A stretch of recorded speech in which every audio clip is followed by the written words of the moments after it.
Jude, guess what? This is old school, new school football. I pointed at me first. Old school, you, new school football. This is the show where we talk all things NFL, including the NFL playoffs, which are happening now, Jude. They're happening. If only they were a little bit more exciting games. There was some excitement. Don't shortchange it. Well, I'm just saying there have been actually a propensity for non-close games in the playoffs recently. I got a stat for you. Excluding ties, the team leading at halftime has won 25 straight playoff games. We haven't had a fourth quarter lead change in 19 playoff games since the Chiefs surpassed the 49ers way back when. It's like we're nearing all-time record territory for the fewest close and interesting late games in the playoffs. Got a theory? Why is this, Jude? I guess it's kind of ironic in a season in which literally it seemed like anybody could win on any given Sunday. This playoff first round, at least, pretty much the teams that were supposed to win for the most part, they did win. So, I guess that's just how it goes. That's how the cookie crumbles. I mean, and even the upset of the 49ers over the Cowboys was I think the one that we talked up like probably being the most likely. So it wasn't really an upset. Yeah. You got a team that's just hotter than the Dallas Cowboys and the 49ers, who run the ball really well. And, they're a scrappy bunch with a good defense that's not going to just roll over and let the Cowboys have it. And the Cowboys, it might just be a curse at this point, man. Like playoff time rolls around and it's like they're just not good. They did not look good for much of that game on Sunday. And I don't know. I mean, coming into the playoffs, I already had some hesitation about the Cowboys, given how their offense was so on again, off again. But, against the bad teams, they put up a couple 50-point games, that made, I guess, a couple people say, oh, maybe they're good right in time for the playoffs. But it's like, you're playing a bunch of bums. You're going to go into the playoffs facing a pretty good team, or at least a team that was good enough to get there. And they got the 49ers, who are in fact a really good team, and you see the outcome of that one. Yeah, it just kind of feels like these teams are kind of have flashy regular seasons where they don't really come out of it battle tested and beat up. Very hard for them in the postseason. You have to be so good to not be battle tested, and suddenly some team comes in and raises the stakes on you, and it's just hard to jump up a step, crank it up. Let's go. Some championship teams have that in their DNA, but I don't know about teams that haven't really done it yet. And it feels like the Cowboys, it's typical. They're the Cowboys. They get a lot of hype compared to how much actual results every year. Yeah. So that's the way it goes. But when you play in a division with at least two teams that have been pretty much lost in space for 20 years, it's probably makes you look a little bit better than maybe you are. I mean, yes. It's also a component as to how they make it into the playoffs, because it's like somebody from the division has to win, and it's like, I guess it's going to be the Cowboys. So, they just make it to the playoffs every year, and now all of a sudden, they're a good team. They're always in the playoffs, but they're more just a beneficiary of the circumstance than, anything of their own doing, I would say. Right.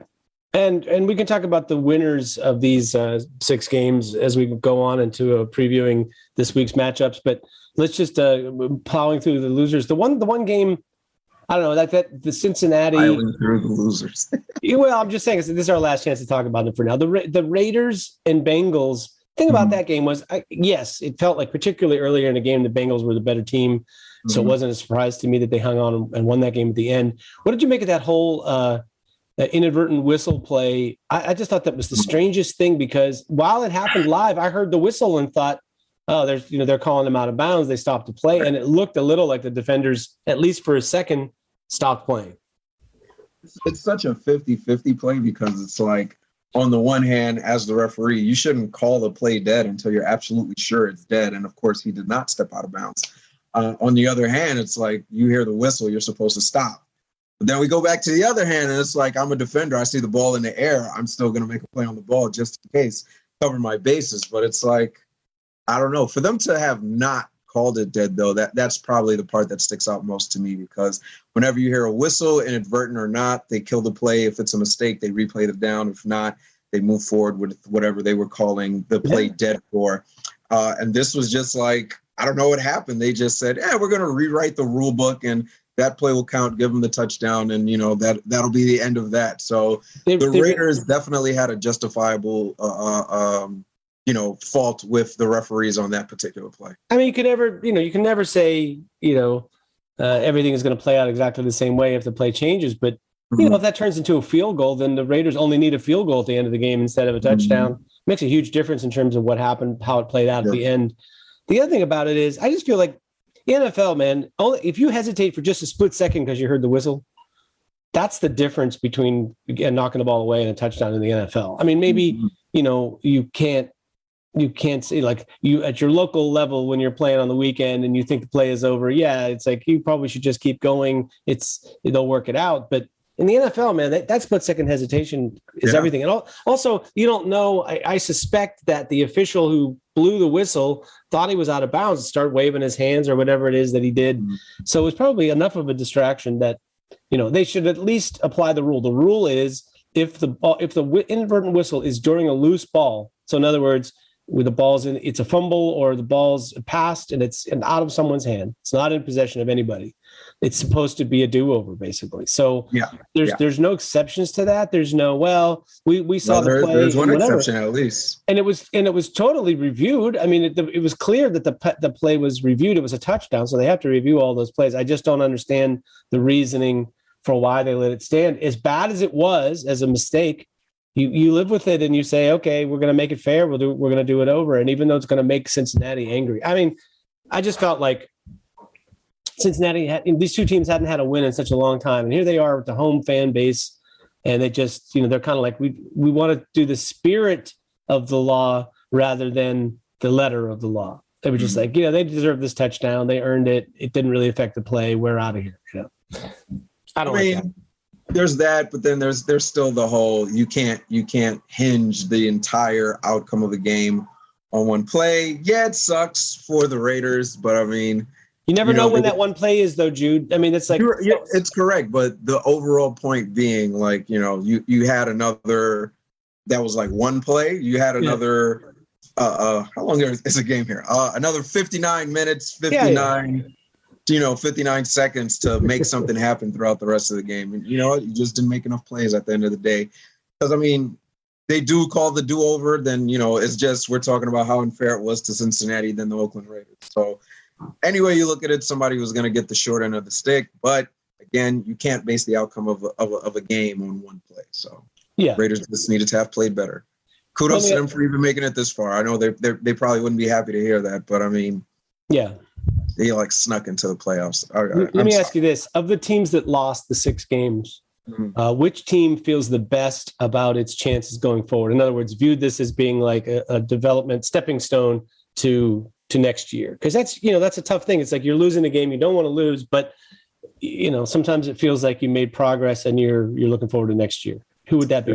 There's a couple teams, I would say. I'd say there's 3 teams that can say, they're definitely heading in the right direction, shaping themselves up for a better, bigger next year.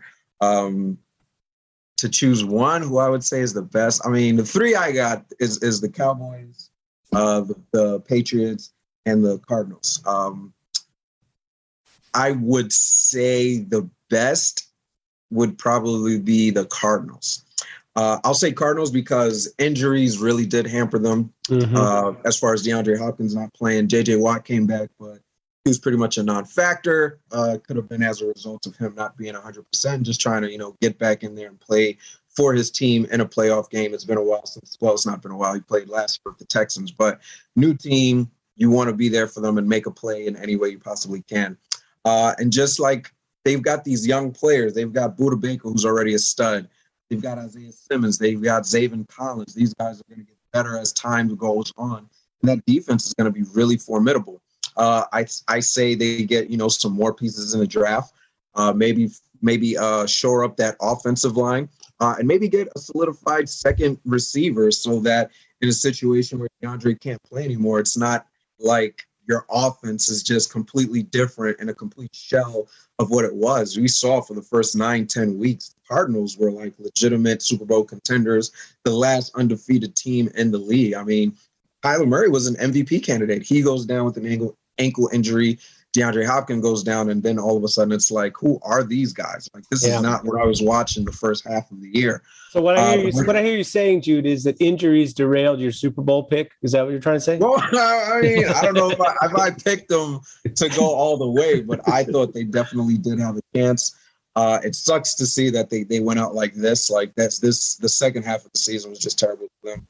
But again, this is an exercise for looking forward, and looking forward, you've got to be happy. You've got someone who appears to be legitimate at quarterback, who appears to be even special.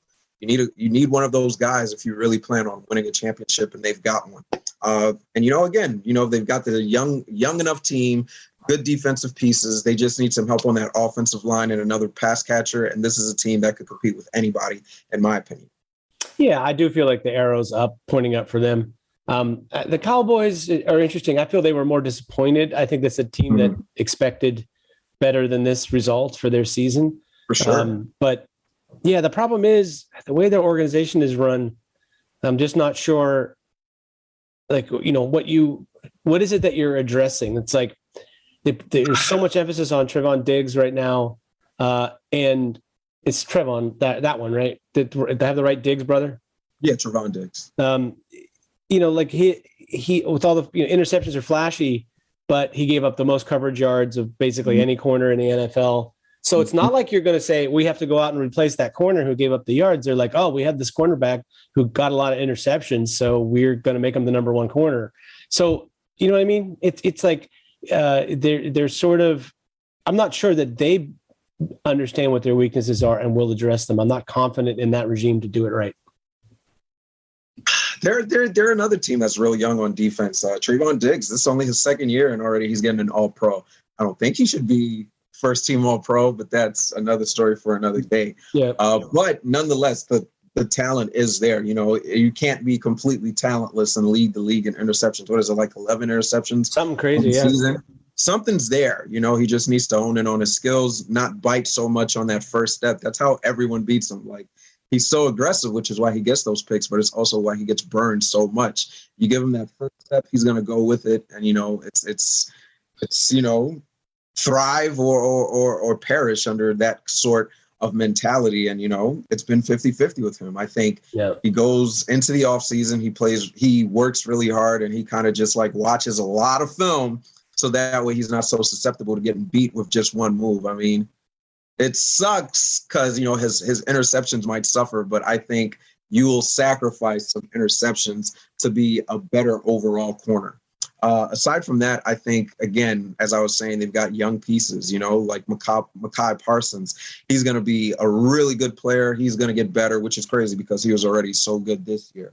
The safeties that they've got, they are a couple of young guys. They drafted a pair, I believe, in this last draft that's going to get better with time. So I think defensively for the last couple of years, that's kind of where they said, you know what, we need to outscore people. This is what we need to fix. And they've spent the draft capital on doing that.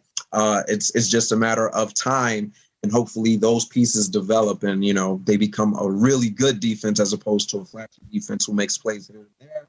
And then, also just gives up boneheaded plays here and there. Sure. So, I mean, it's tempting to put the focus on the defense. Offense, though, it's funny. It's like they had a lot of receivers. Yeah, they lost one to injury. They have a really good quarterback. They have a running back that supposedly is a top-tier guy. They got a couple offensive linemen who are really good. It's like they even have an offensive coordinator who's a hot coaching candidate around the league. Somehow that they get into this game and there's a dud. Sometimes I think you look at this like the collection of skill players on paper and you say, oh, this team should be really good, but it doesn't always tell a tale. And for some reason, it's like that expression I used a couple of times last week, not the sum of their parts. I'll tell you what it is for Dallas. And it's kind of shocking considering this particular position group that I'm speaking of was a strength for them. But now all of a sudden that offensive line is not what it used to be. Like before they had the 5 guys. Those were their 5 guys for the entire season. They're going to be good. Nobody's touching Dak. They're going to open ginormous holes for Ezekiel Elliott. Right. And now there was, again, the injury issue, so they had various guys missing time. So they didn't get to play with each other a whole lot. And then even when all of their guys did get healthy and they played together, it just wasn't the same dominant offensive line from Dallas that we've been accustomed to seeing, that we've seen Zeke rush for, multiple thousands of yards behind over the years. It was a much different one where Dak wasn't comfortable, where Zeke could never really get the running game going. So, they might need to look at that and see what's available in the free agency. They've got a couple highly rated offensive linemen in this upcoming draft. Maybe they trade up and snag one, but they don't want to go into next season with that being an issue. I think if you really look at a good football team, that's one of the areas that you just absolutely cannot say, we'll address this at a later date. Those guys that are in the trenches, they have to be good up front. Otherwise, it's like the foundation for your entire team. If they're not good, then most likely the rest of your team is going to suffer for it. Yeah, except for, they still have three guys on their offensive line who are, either all pro or Pro Bowl, like really high quality guys. And, it's like maybe you're talking Connor Williams or Tyler Badass as being guys that you can replace and upgrade. But you got Tyron Smith, Zach Martin, and La'el Collins. How many teams in the league have three offensive linemen that good? That's true, but those guys were also, some of them were also, the guys that were injured and not playing some of the time. So you could be as great as you want to be, but if you miss time, somebody still has to step in there and make things happen for you, That's because the best availability, Jude, is availability. The best ability, Jude, is availability. Yeah, exactly. Fuck, I'm old. You start ruining your own jokes. That's old man territory. For sure. And more levels of oldness unlocked. Yeah. So now one last question before we get into previewing this week's games. Which of the winning teams do you think, who won? I shouldn't even say that. Who won this weekend, right? Who is the team that looked at what happened or, they're in their game and said, all right, this makes me feel better about our Super Bowl chances? Like, who's the one that was the big winner? Man, I got one from the AFC and one from the NFC.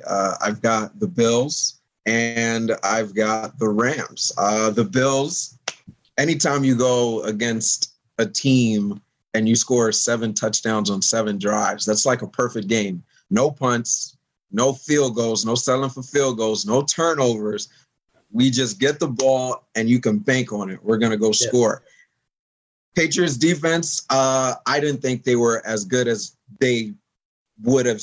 I don't think they were as good as it says on paper, but I also didn't think, they were terrible. I just think they took advantage of a pretty decent schedule in which they played a bunch of bad teams and, they made them look bad. But I felt like once they go against a really good team, then, the truth shall come to the light. And I did not expect that in a million years, that outcome where they could not stop Josh Allen. I know they beat these guys not too long ago, but that was the win game. And I just knew that was kind of like a different circumstance and you can't bank on that. But it was just shocking because it's a Bill Belichick team. It's the playoffs. I didn't expect them to win at all, but I expected it to be a much closer game. Just off the strength of Bill Belichick. I think this game highlighted. That's just impressive, man. I think this game highlighted something that's an issue that pops up in these kind of matchups that can lead to lopsided results, and it's the speed differential. Like it just looked like when you're watching Buffalo, their whole team, offense and defense, is just faster than what the Patriots are putting out there. So Patriots, you know what? They looked like they were having fun the entire night too. Like they were just enjoying themselves, and they felt confident. Like. We're going to beat these guys. And that leads us to the Chiefs. The Chiefs Steelers. It's the same deal. Like they were like inventing ways to score. Like I feel like both the Bills and the Chiefs were trying to put stuff on tape in the second half so that the other team would have to practice against it all week because it's like, we're going to have, let's throw it to an offensive lineman, but wait, let's have the tight end throw it to the offensive, let's fake it to the defensive tackle that's playing fullback. And then we'll throw it to that. Yeah. Like when you get to that point in your offensive repertoire, you're literally just trying to show off. Whatever. So you're literally going to the defensive guys and you're saying, "Hey, who wants to try something? Who wants to get it on offense?" Like who's here has played tight end before? Yeah, kind of like that. So I feel like the speed differential can, right away. That's the teams that have speed that can have the plan and the skill to go along with it, man, they have a huge advantage in games like this because everybody's coming in ready to play and everybody is coming in with a plan. But when you're faster and possibly better than the other teams, it surely makes your job easier to do all of that, right? For sure, yeah. And also we gotta talk Rams because I said I had two for you. Rams, listen, we said it last week where it's like they come out and they look good in that first half of the season. Then all of a sudden it's a struggle for them to win any games. And, they're just barely winning against the teams that they face, or they're losing games much more than they were in that first half of the season. And it's just like, they have the talent. Yeah, but they haven't played to the level that you would expect for a team with this much talent. What's wrong with them? Can they be fixed? Matthew Stafford, he's throwing picks every game, multiple picks on multiple occasions as well. And then they come out this game, and it's like as good as I've seen them play all year, and just really beat the Cardinals. 34-11 is still kind of a blowout, but I feel like it was much worse than that. Like, if this is the level of play that they're going to come with every week, then all of a sudden, it's kind of back to a realistic outcome that they can possibly go all the way to the Super Bowl. So this was a really good showing for them. I know it has to be a boost of confidence. McVay's got to feel good about it. Matthew Stafford and Odell Beckham getting their first playoff win ever. Just a lot of boxes checked for these guys. And, it's got to be a great feeling right now if you're a Rams fan. They're going to be real happy until they realize who their next opponent is. It's this guy, Tom Brady. Let's go. Let's talk about this week's matchups, and we'll take them in order maybe. So the first one, Bengals and Titans. I'm going to make a point here. I think both teams that had the bye, that won the first round bye, in a way, it's not really going to help them. Like they each ended up with a hot team. And I'm not sure if that's really what you hope to get out of your bye. I guess, okay, you missed a chance to get injured or get upset last week. And so there's a plus to that. And they might get, injured players back and so on and so forth. But yeah, I feel like the matchup, the Bengals going to the Titans, would have been any better to get the Chiefs or the Bills? Probably not. But in particular, I think the defensive secondary for Tennessee is a big issue for them, and stopping Joe Burrow and Jamar Chase are a big issue. So do you think this, out of the potential matchup for Tennessee, do you think this is one that they would prefer to have, or they don't care?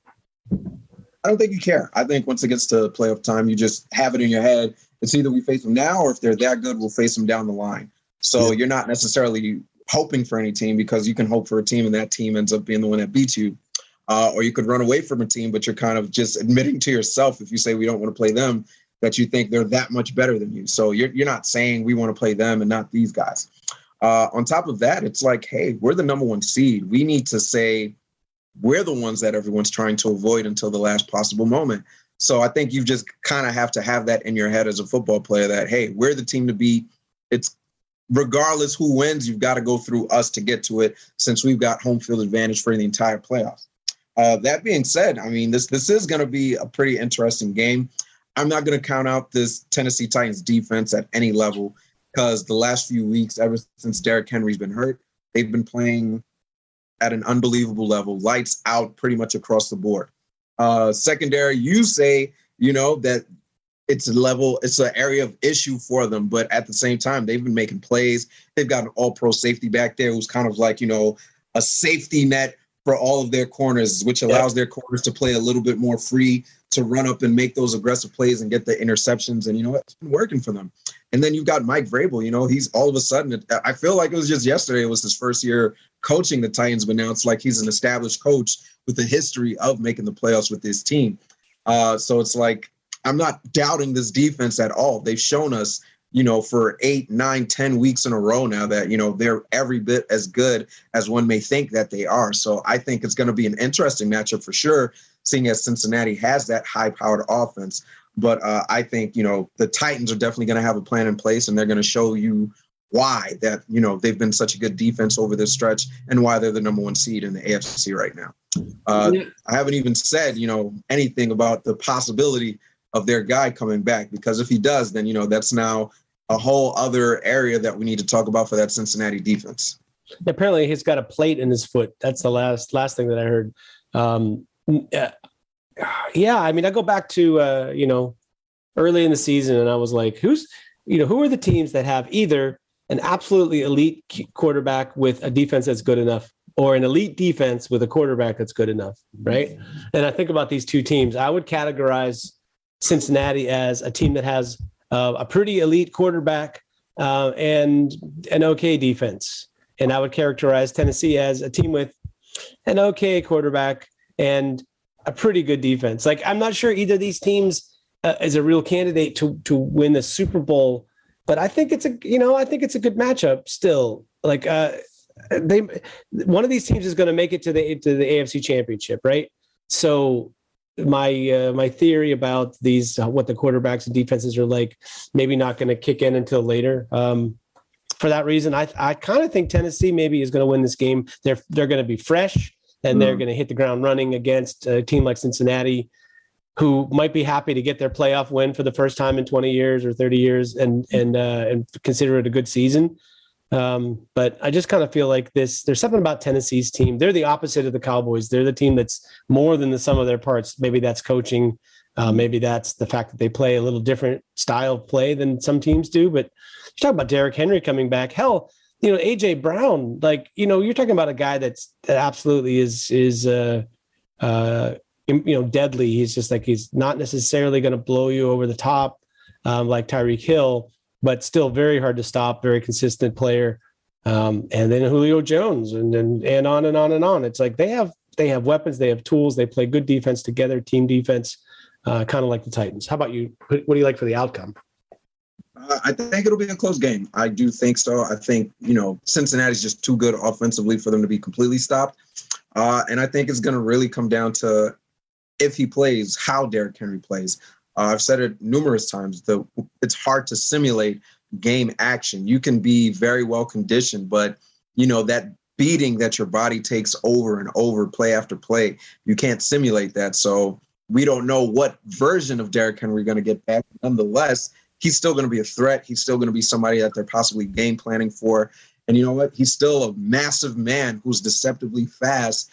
And, you think you've got him in the open field and he just outruns you on one move. So, that's going to be something that I'm looking out for. If he comes back, Derrick Henry, that we saw before the injury, then, I'm sorry, Cincinnati, but, congratulations on that first playoff win in so long. That's as far as we're going. If Derrick Henry doesn't play, then I like Cincinnati's chances much more, obviously. This is the team offensively. I've been saying it, like, I don't believe them without Henry. They found ways, they've made it work, and kudos to them. But it's really been that defense bailing them out time and time again. Is that defense going to be able to keep that up against, one of the better offenses they faced? And then it's a matter of, Cincinnati's defense. Trey Hendrickson had a hell of a game last week, just getting to Derek Carr repeatedly over and over again. They'll need a similar performance. They'll need their guys on defense to step up and make some plays. If they can win the turnover battle, then I think they can possibly win this game. But if that's not the case, then absolutely, I think the expected outcome is going to be Tennessee, goes on, wins the game, and, makes it to the AFC Championship. Yeah, just one last note. The Bengals in their franchise history have never won a road playoff game. They're 0-7. So maybe this will be they broke this long string of no playoff wins, but that's not a good record. Never to win a road playoff game. At all, ever. Ever. Yeah. Ever. Ever. They've also never won a Super Bowl. I'd just like to point that out. So neither have the Titans or the Oilers before them. 49ers, Packers. To me, this is, for all respects to the Kansas City Buffalo game, this might be the most interesting game on the docket. I have a feeling I tipped my hand a little bit last night when I talked to you. I think the 49ers are ripe for an upset in this game. There's a couple of things at play. First is Green Bay's defense stopping the run. Not so good. Aaron Rodgers has lost 3 straight in the postseason to San Francisco. There's something about the way that they play him. It's like some teams just match up better with him. And then the third thing is the Packers are good. They're guaranteed for like one horrible showing and playoff loss every year. It seems like they lose a game that you just think, oh my God, how did Green Bay lose this game? And I have a feeling that they're due this week, and that the bill will come from the San Francisco 49ers to collect it. I just feel like the 49ers not flashy at quarterback and pretty good defense, but one thing they can really do is run the rock and diversify their offense and give they probably give more what I would call free plays to their offense than any team in the league. In other words, they scheme something that misdirects, ends up with a wide open guy to throw to, or gives a running back a clean lane more than any other team in the league. I have hats off to that guy's offensive plan and how they make it work with their O-line. But yeah, I feel like this is just a game where even if Aaron Rodgers is on, it can be a tough matchup for his defense. And the other thing is, this is, and of 75%, more than 75%, that's more than 3/4 of NFL playoff games in the history of the NFL. If you get out to a lead at halftime, you are most likely winning the game, 75%. So this feels like a game where San Francisco is going to come out and get up early and that not favor what the Packers do. I hear you, and I absolutely think you're right. This is one of those games, unfortunately. Was it hard? By the way, Jude, sorry, was it hard for you to say you think I'm right? No, not at all. Hey, man, you gotta respect the wealth of knowledge that comes with such advanced age. That can still in here. Yeah, the wisdom is simply just spouting out from you. But you're right. This is the 49ers MO. They, not the 49ers, the Packers MO. They roll through the regular season. And then all of a sudden it's like, okay, can they make some noise in the playoffs? And they don't. They lose to the 49ers inexplicably time and time again in the playoffs. They lose to the Tampa Bay Buccaneers last year. I mean, it's just like, at some point, or at least for me, how I feel, at some point you have to say, hey, we've been the best team all season. It's time for us to show it in the playoffs. And I think this is the year they do it. I hear what you said. There's validity in all of it, but it's not like the Packers are a bad team. They simply need to game plan and address those same areas that you just mentioned. Sell out to stop the run. I will die on that bridge anytime. I will sell out to stop the run and force Jimmy Garoppolo to beat us with his arm. Last week, he pretty much gave the Cowboys every chance he could possibly give them to get back in the game and take the game from the 49ers. Cowboys couldn't make it happen for whatever reason. We're not discussing that. This week, though, let Jimmy Garoppolo throw as much as he wants to play, force him to beat you. Deebo Samuel, you see him line up in the backfield. You know he's going to get the ball. You know he's going to get the rock. Because when he lines up in the backfield and he gets the ball in his hand, he makes magic happen. Sell out and stop the run. He's not going to play action fake. You're not going to take your best receiver and say, no, we're not going to give him the ball. We're going to completely take him out of this play and throw it to somebody else with Jimmy G. That's not happening, okay? The other reason why I'm going to give the Packers the benefit of the doubt is the uncertainty of two of San Francisco's defensive stars. Fred Warner, Joey Bosa, both left the game last week with injuries. Are both of them going to play this week? Who knows? Will they be 100%? If they do play, I doubt it for both of them. So that gives Aaron Rodgers more ability, more benefit of the doubt. You're the baddest man in town right now. You're probably going to win another NFL MVP. The only thing missing from your already great resume is more playoff wins and more Super Bowl wins. You need to get that monkey off your back.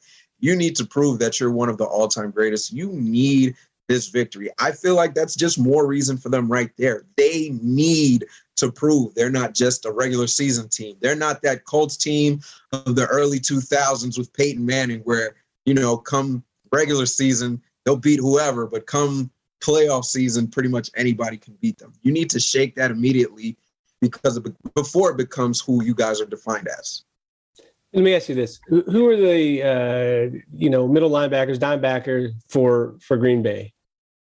For Green Bay, Devin Campbell, I believe his name is. Yeah, Campbell for sure. I can't tell you who the Here's other what guy I'm is saying. right now. They're not exactly household names. They're not, Campbell's a household name I guess for guys that like watch football. Campbell should be a household name. He's on the All-Pro team. Ton of tackles. He's everywhere. He's always near the ball. That is a guy that if you're the 49ers, you absolutely need to look out for because he's going to make plays. But guess what I'm saying is, to me, it's like this matchup is their coverage backers, I guess I should say, rather than necessarily run stoppers, but their coverage backers versus Kittle and Juszczyk and Debo, because they're all working kind of like that same area of the field, and they're all working on play action. And so, to me, it's like I'm not really sure that's what I would call the strength of Green Bay, but you make a good point. It's like you got a guy that makes a lot of tackles, makes a lot of plays. That's where the matchup is. Can they stop that part of Jimmy Garoppolo's game? Because if you're going to sell out to stop the run, you're getting a heavy dose of Kittle. So I'm interested to see the chess game part of it. But I'll just say this: if San Francisco gets a lead in this game, they take it to the second half, I like their chances of finishing it. Another thing, weird oddity about Aaron Rodgers' career is he's something like 1-40 in his career when he is trailing in the fourth quarter to a team that's got a winning record. So like a actually pretty good football team. He's for all the comebacks, he's not doing it necessarily in the playoffs against quality teams. So I just feel like the most important thing for the Packers is they got to get out to a lead in this game and dictate the terms of like how the game is going to be played. And I don't know about the record when trailing good teams, but he's 0-42 when trailing in the fourth quarter, which is mind-boggling, really. Yeah, it's like the 0-42 in the fourth quarter, and then it's like the trailing at any point against a team that has a winning record. That's what the other stat was. I mixed the two of them together because I'm an old guy. I just I want to see the early part of this game. I feel like it has to be more than just Aaron Rodgers to Devontae Adams. That combination, of course, they can beat anybody. There's a throw available to Devontae Adams on nearly every play, right? So that could be part of it. But if the 49ers figure out a way to at least limit the damage from that stuff, other guys got to really step up. And I like some of their players like in a vacuum, but I think this is a game where they're really going to miss their tight end that's out for the year. It just feels like a tight end game. It's a playoff game where the other team is not really going to let you run it easily, and you need tight ends to either block in the run game or to get fake block and get play action. And that's not really the strength of what the Packers are doing right now. Their strength is they have the best quarterback wide receiver combination in the game, and to the degree they can exploit that for points, then they can win this game. But if that's all they can do, I worry about their chances. I don't know. I can't give you his name off the top of my head, but the backup tight end that they've been playing with, he's done a pretty good job filling in for them. I also like them passing the ball to Aaron Jones out the backfield. I like Aaron love Jones the 1-2 too, punch. Yeah, I love the 1-2 punch with Jones and who's the back? Who's AJ Dillon? I got a little Will brain going on right now, but the 1-2 punch with those two, they make for a formidable combo, both catching and running the ball. And it seems like as of recent, he's really been kind of involving the other guys not named Devontae Adams in that receiving core. And they've been, stepping up and making plays for him. So I think that, there's a lot on the plate for Aaron Rodgers to kind of pick at. And especially, again, if those two guys are out for San Francisco, then I think this might be a really good day for Aaron Rodgers. Yeah. By the way, the Packers are playing Mercedes Lewis, Tyler Davis, and the guy I would say is more like an H-back kind of in Josiah DeGuara. That's the guy they throw to a little bit. He's a nice passer. Yeah. He's like an H-back type. I think he's a little bit on the smaller side. Yeah, it's like he's a good quarterback, Aaron Rodgers. Of course, he perfectly capable of distributing the ball. I'm just not sure. Like, are you getting suckered into that? Every throw that doesn't go to Devontae Adams has a lower chance of succeeding for Magic. So it's like, yes, you can distribute the ball. Maybe that's what San Francisco will want them to do. I mean, I'm just curious. If you're the defensive coordinator for the 49ers, what is your plan? What are you trying to take away? What would you prefer that they do on offense? Absolutely take away Devontae Adams. Obviously, he's not playing, that, then that passing game is much, much much less good than what we would expect. I'm sorry, but the other guys, they just don't strike fear. They are what they are, and that's great complementary pieces. Mm-hmm. They are not guys that you're throwing the ball up to and saying, "Hey, make a play for me, make it look good." Devontae Adams is that guy, so I'm putting my best coverage in. I might be, shifting coverage, and just like if I'm the Packers, I'm selling out and saying, "Jimmy G, you've got to beat us." I'm the 49ers. I'm saying, "Hey, we're going to take away Devontae Adams, beat us with your other pieces." They're not necessarily a run first team, but they're not a run first team, but they may need to be a little bit more because I'm not really threatened by that Packers run game. So I know that Aaron Rodgers wants to throw the ball. It's just I want to take away the guy that he wants to throw it to most. I want to take away the guy that's the most special receiver out there. Sure. I'm going to take away the guy that you feel really good about throwing to. I want you to be uneasy throwing it to Marcus Valdez-Scantling, Alan Lazard. I want you to force those guys to step up and be the star of your team in a playoff game. Hopefully the pressure makes them buckle. And we've seen it before where you miss a play, you run the wrong route, you drop a ball. Aaron Rodgers is probably not throwing you the ball again. You're like done for the game. And then he's going to give you that icy stare all the way to the bench as you're walking off the field. So, take away their best weapons, as simple as it sounds, but that's really a key for them. Take away Devontae Adams and, force Aaron Rodgers to be great without him. You mentioned A.J. Dillon. To me, he's another key player, but you have to get out to the lead to really employ A.J. Dillon's, what he. They're not a run first team, yeah. Yeah, so it's kind of like get some points, get a lead, and start feeding those, A.J. Dillon the ball. I think that's a good formula, but yeah, it'll be very interesting to see which team takes the upper hand early. I feel like that's a big tell for what might happen in this game. Not just the statistics that we mentioned, but it just has to do with the way that they like to play. The Packers are a team that likes to get out in front and overwhelm you early in the game. And that's very similar to Peyton Manning's Colts back in the day. Like that they used to really remind me of each other, where it's very dependent upon this quarterback leading the way. And when he's on, nobody can stop him. And if he gets off to a slow start in the game, it opens up all kinds of bad possibilities.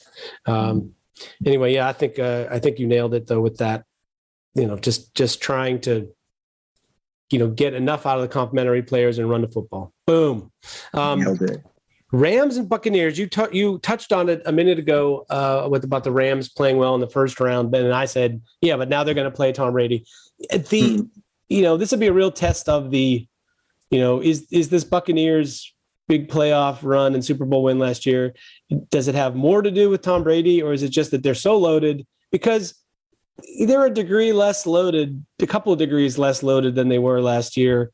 They're not playing unbelievable football right now. But, even last year, up until the point that Jared Cook fumbled for the Saints, with the Saints leading the Buccaneers, that was kind of like they looked beatable up until that point, and it's just they kind of pulled away from New Orleans, and it's been like all she wrote since then. Do you feel like this is a game where, like, I sort of, if the normal narrative holds true, just like the Packers, good for a loss here and there, it's like Tom Brady, divisional round, he's played 16 of them, he's lost 2. What's your take? Is going to be a different story this time because the Rams are hot, or do the Rams meet their match? This is as great an opportunity for the Rams as possible. Yes, they've got Tom Brady, but just like you said, this is absolutely not the team that had that run to the Super Bowl last year without Antonio Brown, without Chris Goodwin. We still don't know if Leonard Fournette was going to play. It was talked about that he may play last week, but then all of a sudden he doesn't play. And then Ronald Jones is also out. So your top 2 running backs, 2 out of your top 3 receivers. So it's like, he's Tom Brady. I'll go ahead, as much as it pains me to say, probably the greatest quarterback of all time. But you've got to give him something. And I mean, any team with a half a brain is going to say, all right, let's take away Gronkowski, let's take away Mike Evans. And just like I was saying with, the Packers, force him to use everybody else. Don't get me wrong. It's not an easy task at all. But if you're going to be, double and spying and, shifting coverage over to these guys, then, force everybody else to beat you. And that's just as simple as that. if both of their running backs don't play, that's a huge piece of the puzzle for me right there, because they've had Le'Veon Bell and Vaughn fill in really well. And, it's worked for them up to this point. But I don't think, going up against this defense, you really want to be relying on your third and fourth string running backs to, kind of carry the burden of helping your team out in this game. And then, again, the Rams are just kind of better right now, hotter, more talent. So on paper, it should be the Rams game, absolutely. But everyone is going to doubt it because Tom Brady is Tom Brady. But again, this is the best chance for the Rams, the best possible scenario that they could have hoped for, where it is Tom Brady, but it's Tom Brady without his full complement of weapons. So go out there, especially on defense. They've got a bunch of guys that are still injured on defense or playing, not 100% yet. So even defensively, the Rams need to be saying, all right, they're not as good as they've been last year or even in this season. So we need to go out there and take what's ours and, show that we made all these moves for the right reasons and beat the team that, people are going to count against us, even though we are the better team right now, as simple as that.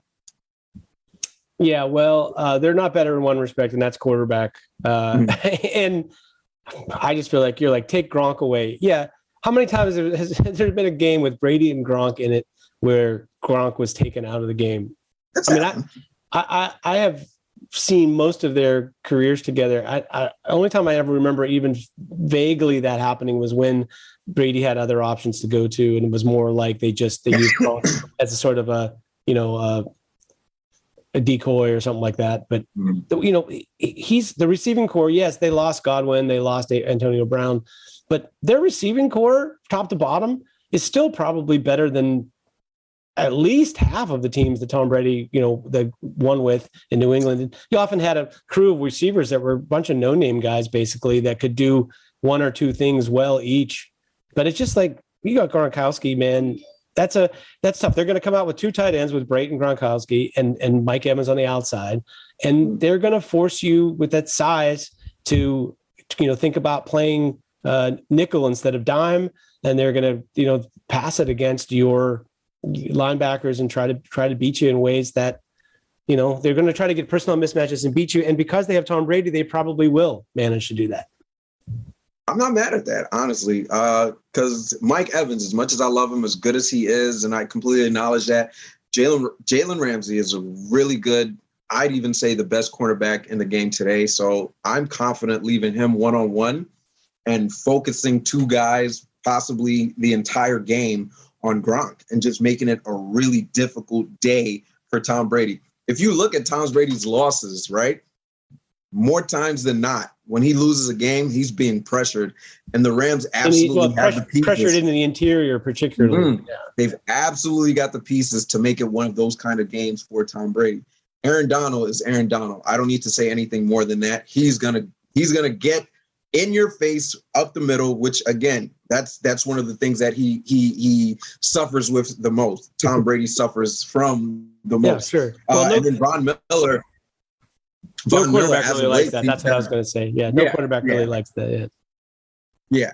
And then Von Miller seems like he's really woken up and finally he's becoming a huge factor in this Rams defense. And he's been getting sacks the last couple of games as well. So I think defensively, they've got a formula. They've got the pieces to make it a tough day for Brady and cover the two weapons that he has left.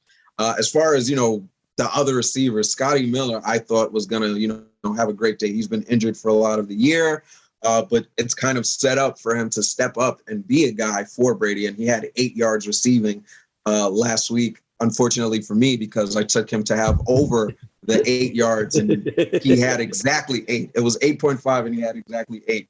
Rashad Perriman, a journeyman receiver at this point, still fast, but still suffers from the drop affliction that he suffered.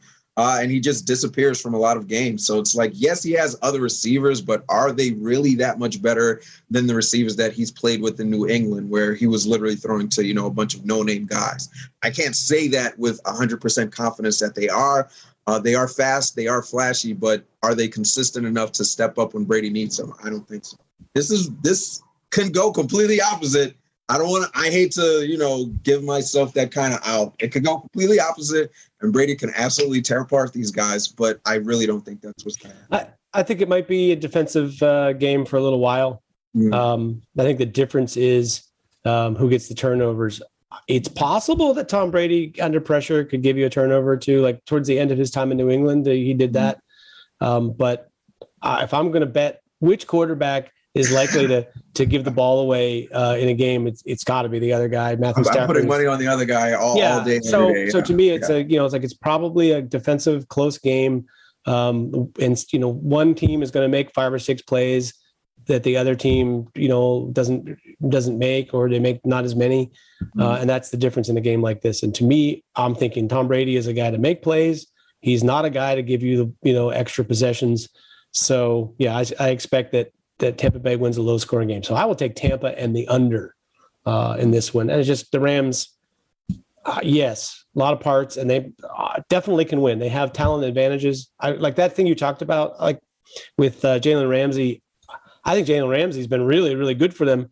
But when he's allowed to roam around the line of scrimmage and in the box, and then still cover somebody or make a play in the run game or whatever, he's kind of playing a star position for them. So if you have Evans and you take him out on the outside and you put Jalen Ramsey out there, it kind of takes him out of so much of the game that he might be able to. I mean, I'll almost rather see Ramsey try to cover Gronkowski, or at least stick with him and make a couple plays and make his life difficult. I feel like you're wasting your talent there. I like their chances leaving 1 or 2 other guys on Gronk, as opposed to leaving one of your other corners on Gronk, on Mike Evans. Mike Evans is absolutely his go-to guy right now.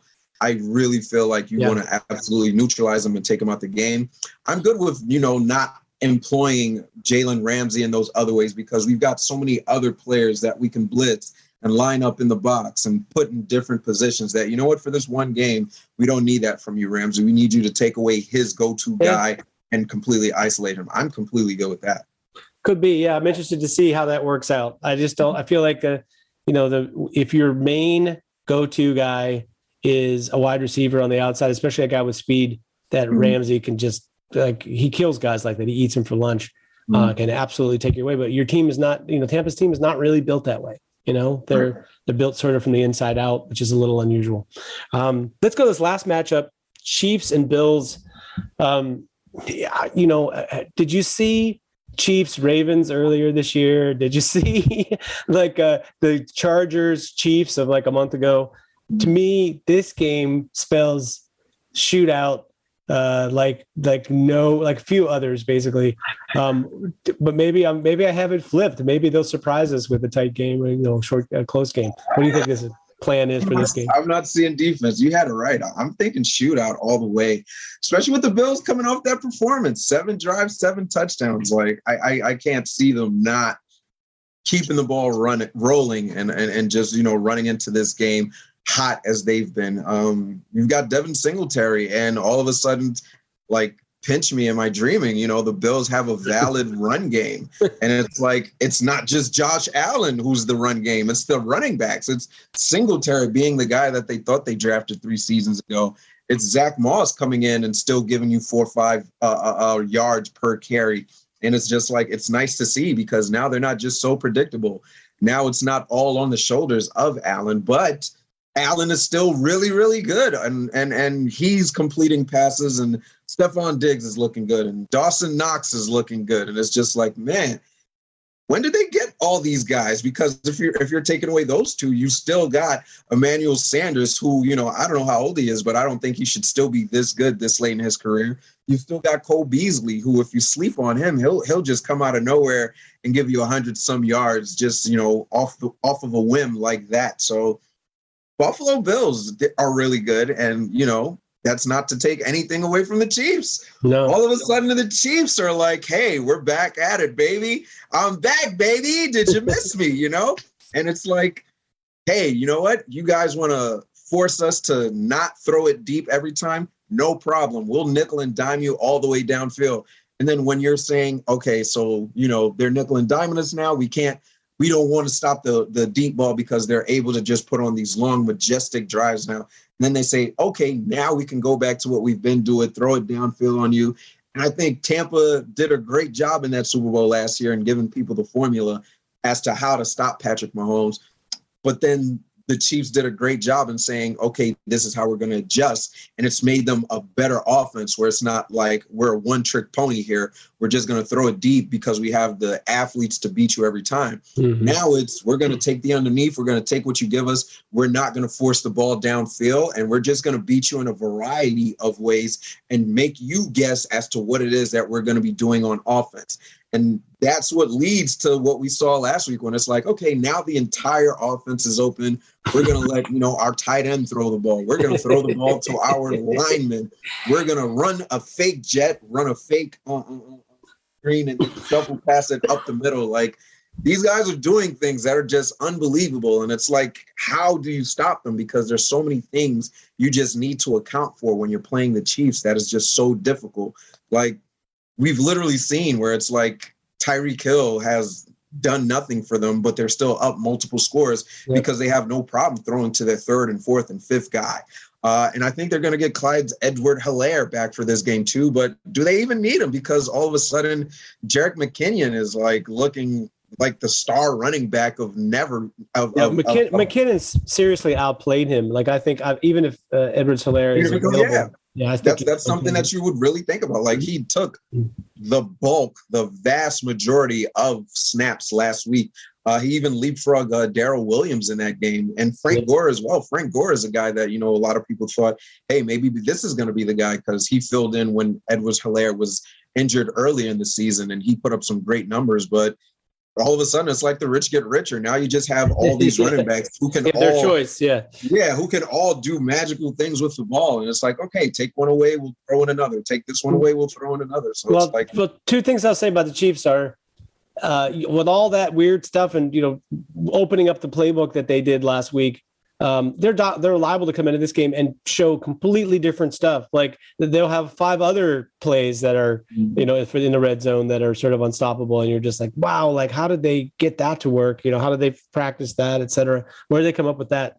So that's the thing. It's like, it's not just like they threw a couple of trick plays in. They're just on it offensively. They really have really have options available to them that are practiced and prepared and ready to go that function and that the guys execute, at a very high level. So that part of it's pretty cool. I wonder if the Bills,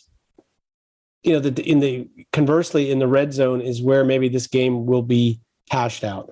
Like, I believe in the Bills' ability to make big chunk plays in the game and maybe even get it over the top on occasion against Kansas City, but I feel like Kansas City in the last, since they moved Chris Jones back to defensive tackle, are giving up like 16 points a game or something crazy like that.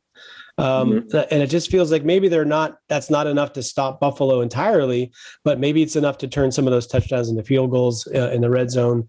And that could be an important factor in the game.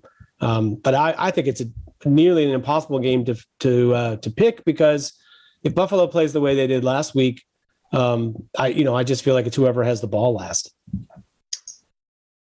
Yeah.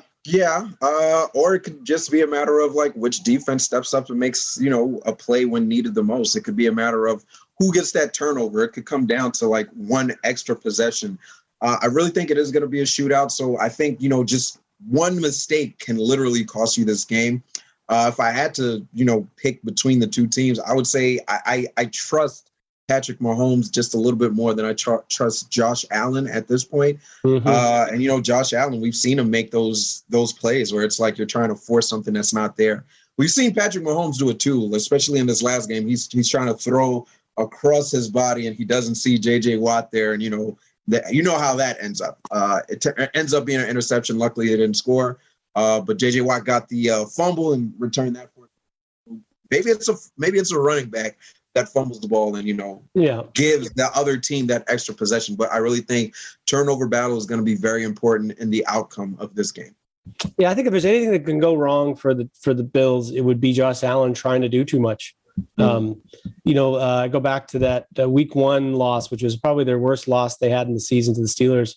And the thing that I noticed in that game is that they gave Josh Allen the ability to take the little plays, kind of the strategy that people were supposedly had with Patrick Mahomes lately, which was you play this deep 2 shell and you give him underneath and you make him be patient down the field. And Josh Allen was not as willing to take those plays in favor of trying to make a bigger play and a bigger play and a bigger play, which, he has the talent. He can pull that off generally. But to me, that would be where this could go awry for Buffalo, is if Josh Allen tries to push the envelope too much instead of just taking what the defense gives him for most of the game, right? So if it's going to go awry, I could see Buffalo, getting off to a slow start because of that. But if they, both these teams trade punches early, then look out. It's just like I said, last team with the football. I just have to. I mean, it's Kansas City is playing at home, and they have Patrick Mahomes, who I think is a little bit better than Josh Allen. And I have a little more faith in him in a big game until Josh Allen proves me wrong. Then I'm going to take the Chiefs. So my parlay is Chiefs and the over, and Tampa Bay and the under. That's what I like this weekend, Jude. I'm gonna put it in there. Hopefully you win me some money, man. You've been on a roll. You've been on a roll. You had 49ers right on the button for last week, so I'm gonna roll with you. Hopefully you make me some money, man. I hope so. I feel better about the first outcome than the second one. It could be anybody's game. So it's going to be exciting. I'm glad. For as bad as the blowouts were last weekend, it feels like we have 2 or 3 candidates to be really good games this weekend, maybe all of them. So we like that. Any last words, Jude, on this weekend or anything in the NFL we haven't talked about? Not really. Just Darius Slade didn't get a single vote for All-Pro. I thought he had a really good season. So for me, that was a little bit shocking. And you already know how I feel about, Trayvon Diggs being the consensus All-Pro corner. I love the interceptions, but you're also in a lot of metrics the worst corner in all of football. So I think there needs to be a middle ground somewhere in there because, I got the flashy toy, but the sound fundamentals, you don't seem to have a good grasp of that. So I don't know, just give him a Pro Bowl. Maybe don't give him, that first team all Pro nod. So, yeah. Well, we'll see how it turns out. I just don't. I mean, with his career, it just feels like that could be a kind of thing. The reputation stays with you for a while because you're a guy that gets interceptions. But then if you don't back it up with getting better in coverage, you're going to end up being an overrated player. That's where that ends. It doesn't end well for you for sure. But yeah, looking forward to it. I mean, to see how it plays out. Actually, I think the All Pros, like it felt like, when I was a kid or, 25 years ago, it felt like all pro teams were really on the button, better, far better lists of players that assessed how good they were in the game.